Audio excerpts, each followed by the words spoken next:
Vaginal and perineal odour is incredibly common, and most of the time it has a straightforward explanation. But here's the key.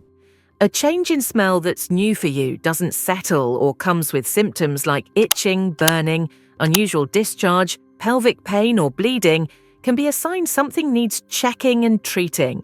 So this video isn't about smelling like nothing or masking it with products. It's about understanding what's normal, what isn't, and what to do next. I'll walk you through the most common causes of odour, what you can safely do at home, what NHS tests and treatments can look like, and the red flags that mean you should seek help urgently. No shame, no scare tactics, just clarity and confidence so you can care for your body properly. Let's define the area first, because it helps you narrow down the cause. Vaginal odour is smell coming from inside the vagina. It's often linked to discharge, pH changes, infections, or retained blood. Perineal or vulval odour is smell from the outside, like the vulva, groin folds, the perineum, which is the area between the vagina and anus, and sometimes the skin around the anus. This is more often linked to sweat, friction, skin conditions, hair, or bacteria on the skin. A lot of women say vaginal smell when it's actually skin and sweat, and that matters because the solutions are different. A healthy vulva and vagina usually has a mild scent, and it can change across your cycle. It can be stronger after exercise or on hot days, slightly metallic during or after your period, different after sex, different in pregnancy, and different during perimenopause or menopause when estrogen drops. Normal can be mild, musky, or slightly tangy. It shouldn't feel offensive, and it shouldn't come with discomfort. What's not normal is a strong, persistent odour that's new for you, especially if you've also got other symptoms. Please don't ignore odour if it comes with itching, burning, or soreness. Unusual discharge, like a change in colour, consistency, or amount. Pain during sex. Pelvic pain, bleeding after sex, pain when you wee, fever or feeling unwell, or if you're pregnant and symptoms are new or strong. Also, if the smell is very strong and sudden, or you suspect something might be retained, like a tampon, get checked promptly. A fishy smell, especially with thin grey or white discharge that might be worse after sex, is often linked to bacterial vaginosis, or BV. BV isn't an STI, although it can be triggered by sex, because semen can change vaginal pH. BV is an imbalance of normal vaginal bacteria. BV often causes a fishy odour, thin watery discharge, and sometimes mild irritation, although many women have no itching at all. BV is treatable and you deserve proper assessment rather than endless washes or perfumes. Vaginal thrush tends to cause itching and soreness, redness, and thicker cottage cheese discharge. Some women notice a yeasty or bread-like smell, but often smell isn't the main feature, it's the itching. So if you've got strong odour without itching, thrush is less likely than BV, but you don't have to guess, you can get checked.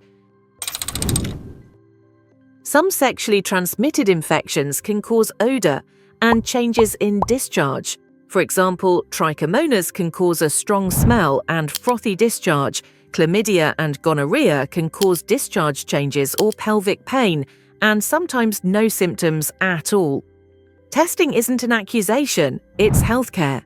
So if you've had a new partner, unprotected sex, symptoms, or you're simply unsure, it's reasonable to ask for an STI screen.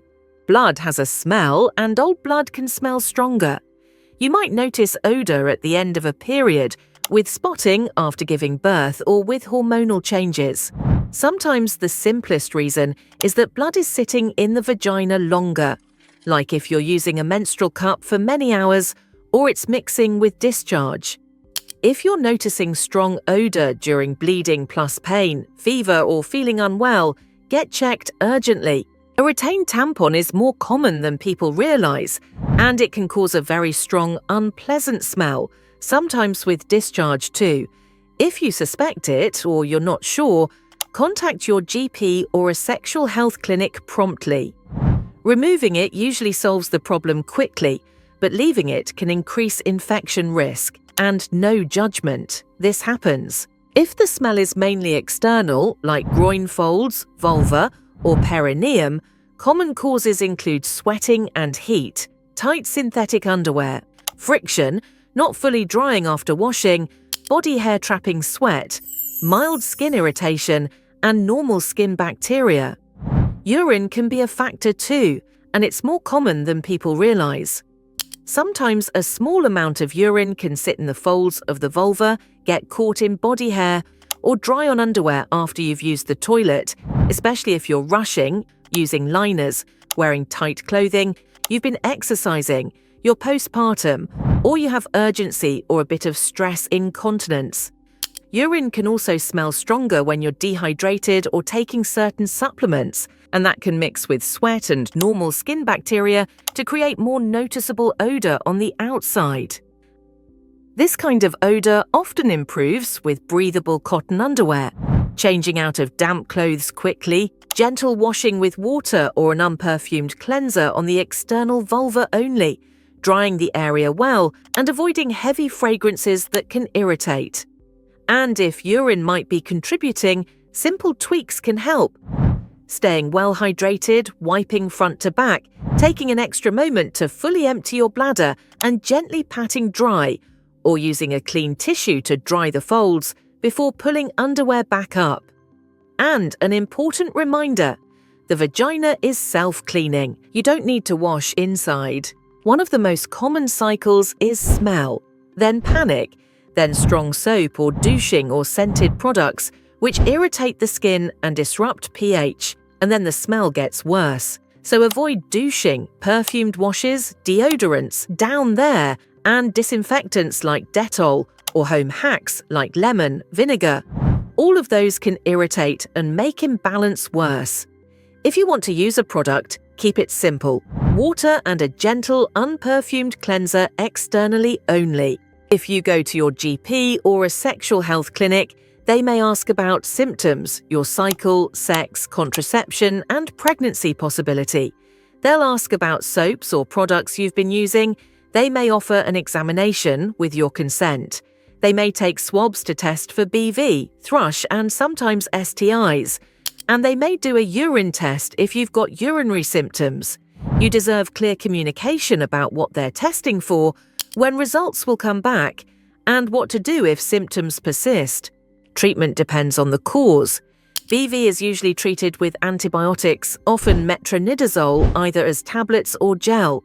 Thrush is treated with antifungal treatment, like a pessary, cream, or tablets, depending on what's suitable for you.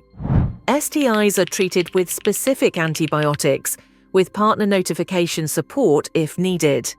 And skin or sweat odor often improves with breathable fabrics, gentle hygiene, and addressing irritation. If symptoms keep coming back, ask about recurrent BV or recurrent thrush pathways, whether an STI screen is appropriate, whether you might need a different diagnosis like dermatitis, and whether you should be referred to gynecology or a vulval clinic. At your doctor's appointment, you can say, "This odor is new for me and it's persistent. I have discharge changes, itching, burning, pain with sex, or urinary symptoms. Can we test for BV and thrush and do an STI screen if appropriate? Can you tell me what you're checking for and when I'll get results? If tests are negative but symptoms continue, what's the next step?" You're not being dramatic, you're being responsible. Vaginal and perineal odor is common and most causes are treatable. You don't need to suffer in silence, and you don't need to mask it with products that often make things worse. Your body deserves care, not judgment, and you deserve answers. And if you're noticing a fishy smell, especially after sex or during your period, or you're wondering whether it could be bacterial vaginosis, one of the most common causes of vaginal odor, tap the BV video on your screen now. I'll walk you through the symptoms, how it's diagnosed, and what NHS treatment looks like.